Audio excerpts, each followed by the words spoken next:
Hi, everyone, and welcome to the Sacred Illness Podcast. I'm your host, Dr. Erin Hayford, and together we're going to explore how illness is not a roadblock to the rest of your life, but rather an invitation to reclaim your whole, vibrant self. Before we begin today's episode, just my standard medical disclaimer. This podcast is intended for educational and informational purposes only. The content should not be considered a substitute for professional medical advice, diagnosis, or treatment. Always consult with a qualified healthcare professional regarding any medical concerns. Welcome to episode 4 of the Sacred Illness Podcast. Today's episode is titled The Invitation of Illness, and I am your host, Dr. Erin Hayford. I will be going into this concept in detail today, which is one of the bigger underlying concepts of the work that I do. And the reason for that was outlined in episode 1, which sort of introduces this idea of sacred illness and why I think of illnesses as sacred. But I wanted to go into it in more detail today in this episode. So welcome, and let's get into it. By going on a little journey together. When I was in my late teens, early 20s, I started getting really sick. So my whole life I've had issues with digestive stuff like stomach aches and bad digestion. Just really like my gut was kind of the place if I was going to get sick, that was where I manifested symptoms. But they were never serious. It was just sort of like my stomach hurts, I would take something, I would fall asleep, I'd be fine. But when I was in the later years of high school, about to start to get ready for graduation, thinking about college, I was starting to get more and more rapidly sick. So I was having a lot of pain. It wasn't just GI pain at this point either. I was starting to have musculoskeletal pain.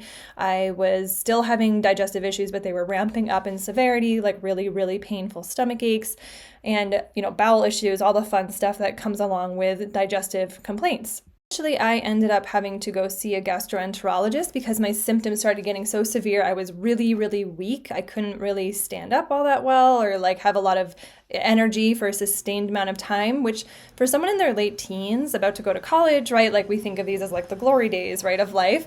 I was in one of the most challenging points in my life in terms of energy and I had a lot of brain fog. I was feeling really amotivated. I just didn't feel good. I didn't feel like myself.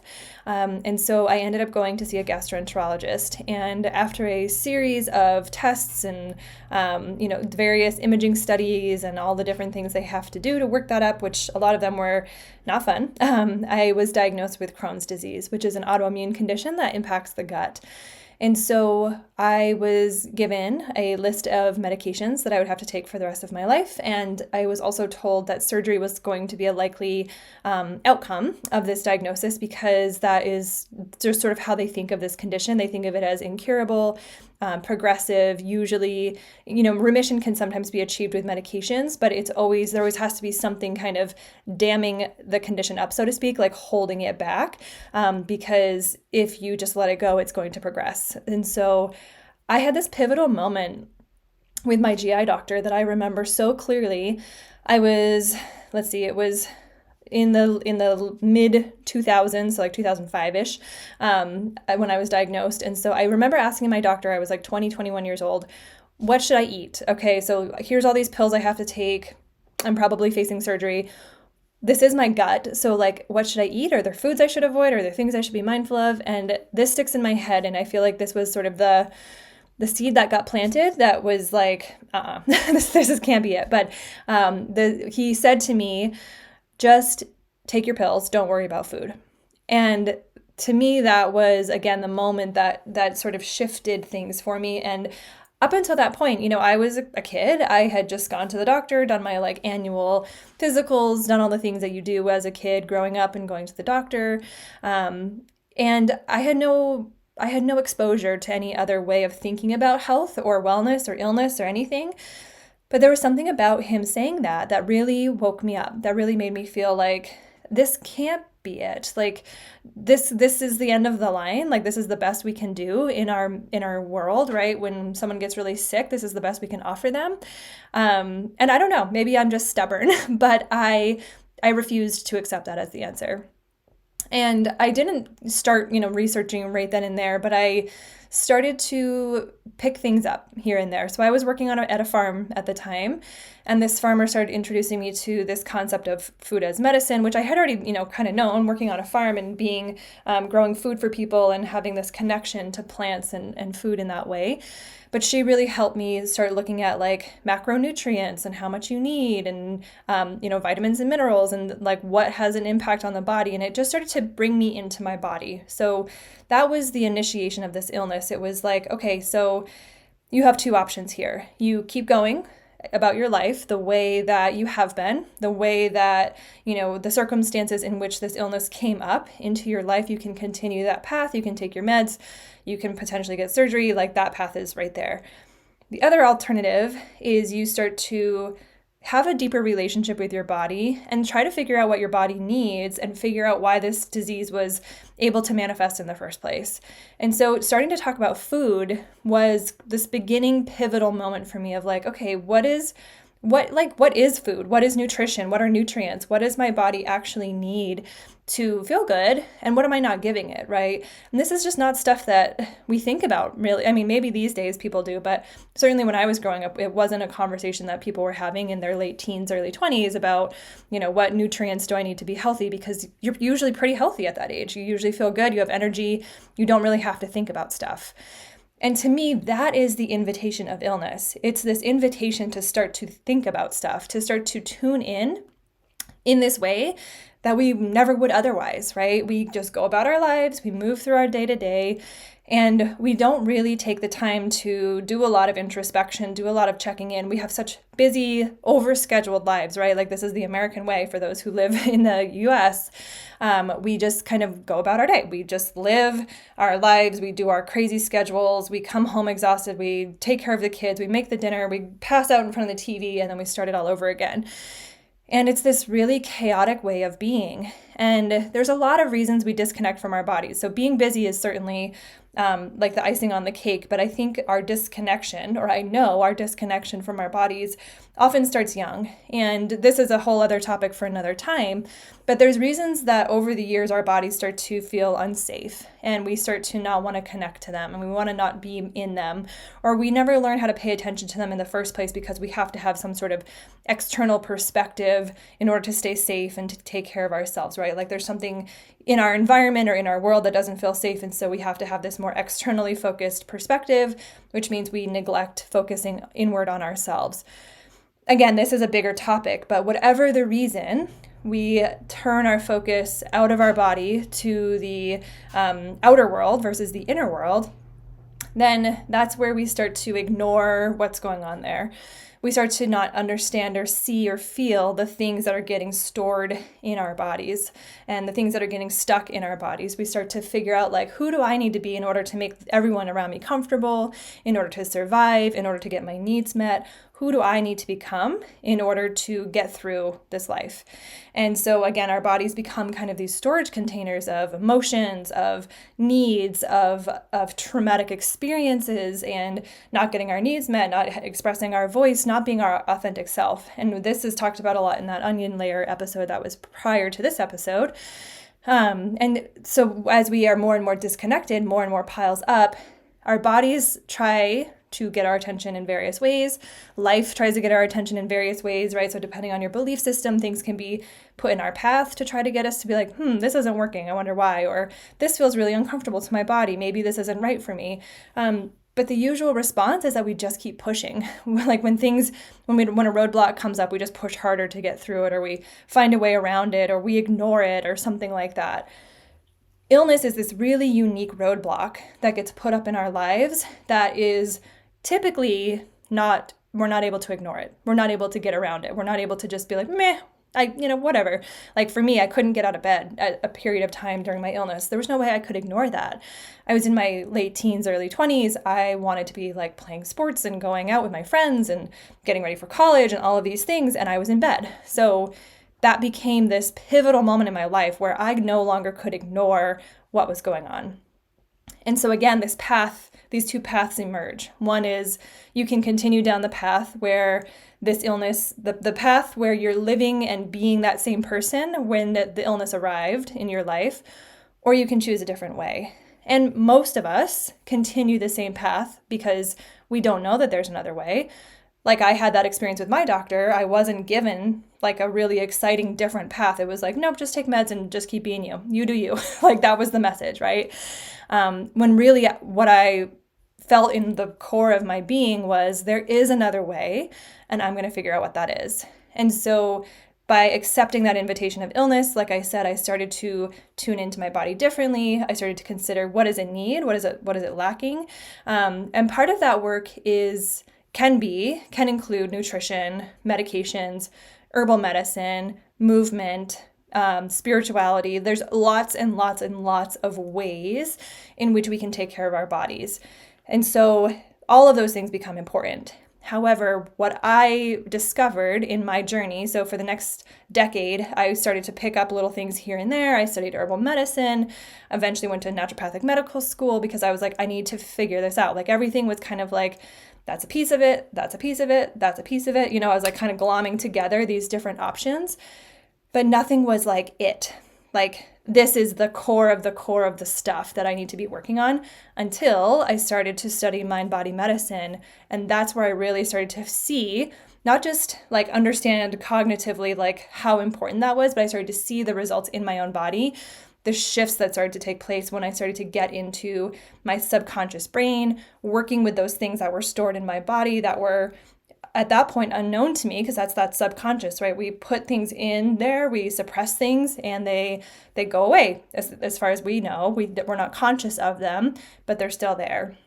And so when I started to tap into that storage container of aspects of myself, traumatic memories, events, places where I wasn't speaking up, speaking my truth, places where I was completely out of alignment with who I really was and my core values, as I started to pull those things out, that's where I started to see these dramatic shifts taking place in my life.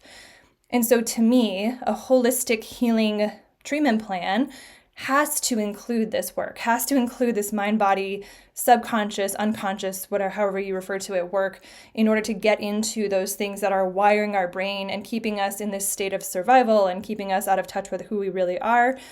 Because we can take as many medications as we want. We can have as many surgeries as we want. We can take all the supplements and do all the diets and do all the things. But if this foundation is not laid, where we're taking care of this misalignment with who we really are in our core selves, if we're not taking care of that piece, then every other treatment is going to fall short, because there's this like kind of key piece missing at the very, very foundation of who we are. The way I think of it is, this foundation is the ability for our body to shift into a place where healing can actually take place. When we are in alignment with ourselves, when we are speaking our truth, when we are expressing our needs and being met in the way we need, and when we're surrounded by the things that support us and love us and make us feel alive, that's like the rich soil out of which everything else can blossom. And it literally physiologically shifts our bodies into a state where healing can actually happen. If we do not do this work, we are more often than not shifted into a place called sympathetic activation or fight or flight or survival mode, due to lots of reasons that again are beyond the scope of this conversation. But that being in that mode does not allow for healing to take place. Healing cannot take place when we are in this activated go, go, go, just ignore my emotions, ignore my needs, ignore myself. Our bodies physiologically cannot heal in that space. And so again, we can take medications that might help for a time, like they might calm the symptom down and make us feel better. We can go to therapy and talk about things, and that can feel better for a time because there's this like release of being, like getting some of the stuff out. But if we're missing that subconscious piece of what has been held in our bodies and how we are continuously choosing that path of misalignment, then again, nothing else is going to make a huge shift long term. And so the way I think about the work that I do in my community space, which you can read the details down below in the show notes, I work on that subconscious piece in a way that helps to build that strong foundational aspect and enrich the soil of yourself in order for anything else that you're engaging in, healing and health-wise, to really blossom. And so my own healing journey, after 10 years of trial and error, I am now symptom-free and have been since basically that time, 2013-ish, was when my condition went into remission and has stayed there. So about 10 years of trying to figure things out and then 10 years of being symptom-free. Of course, there's always times where my symptoms, I never have like a full-on Crohn's flare-up, but I'll get stomach aches or I'll have digestive stuff show up. And for me, it's this like red flag of like, tune in. And so thinking about illness as an invitation, it's inviting you to tune into your body, to listen to yourself in a new way, to be in relationship with yourself in this different way that is potentially very life-giving. And I think this is a really hard thing for us to sometimes wrap our heads around because we're in this culture where illness is the worst thing ever. It is bad. We have to get rid of it. We have to suppress it. We have to cut it out. Right? We want to take medications that make it go away immediately. And again, sometimes those things are necessary. And I'm not saying that those are never needed ever. However, they are higher up on a ladder, right? If we think about treatments being kind of like a hierarchy of intensity, if we don't have those first rungs of the ladder, then we are going to not have a very sturdy ladder if we're climbing all the way up to the top, right? We want to really build that ground level, make sure that ladder is grounded really well, have all of those pieces in place before we start to climb up that ladder to other things if necessary. And so this invitation is tune in, see what's there, work with those subconscious pieces, start to build that inner connection. It's this invitation is to come back to yourself, right? It's to find yourself again, to be yourself again. And when that starts to shift and when that starts to happen, sometimes we still need to bring in other elements higher up on that hierarchy, higher up on that ladder, and sometimes we don't.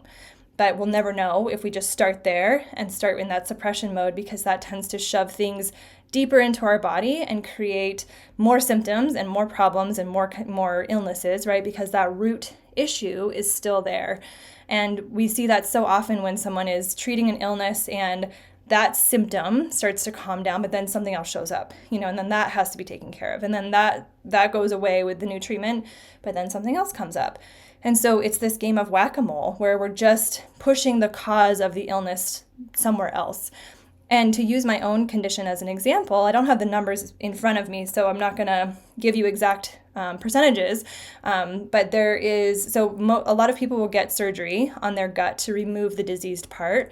And I believe it's about 30% of people will have to we'll see disease relapse within the first year. And then every year after that, there's a 10% increase of the Crohn's disease coming back to another part of the bowel within that year. So basically after 7 years of getting that surgery, there's a 100% chance that condition is going to come back. And I think it's like 50 to 60% of people have to get another surgery because of that. So that to me really exemplifies how we're not actually cutting out the disease. Like if the disease was this section of the bowel, then that should take care of it, right? So what is going on? Why is that immune system continually attacking the bowel? Why is that happening? Because it doesn't happen to everyone. There's reasons it's happening to some of us. There's reasons autoimmune conditions are happening to some of us, or this disease is happening to some of us. Why is it manifesting? What is that root? And when we start to look at that, when we start to take that invitation of that illness saying, tune in, there's a message here. Don't shut me up. Don't suppress me. Don't ignore me. Listen, tune in and listen. Then we really start to find that path back to ourselves. Thanks so much for tuning in to another episode of the Sacred Illness Podcast. If you found the information shared here inspirational, we welcome you to check out the Sacred Illness community. This is an online educational space where we delve much deeper into these topics, as well as provide step-by-step practical guidelines for how to begin to explore these concepts in your own life.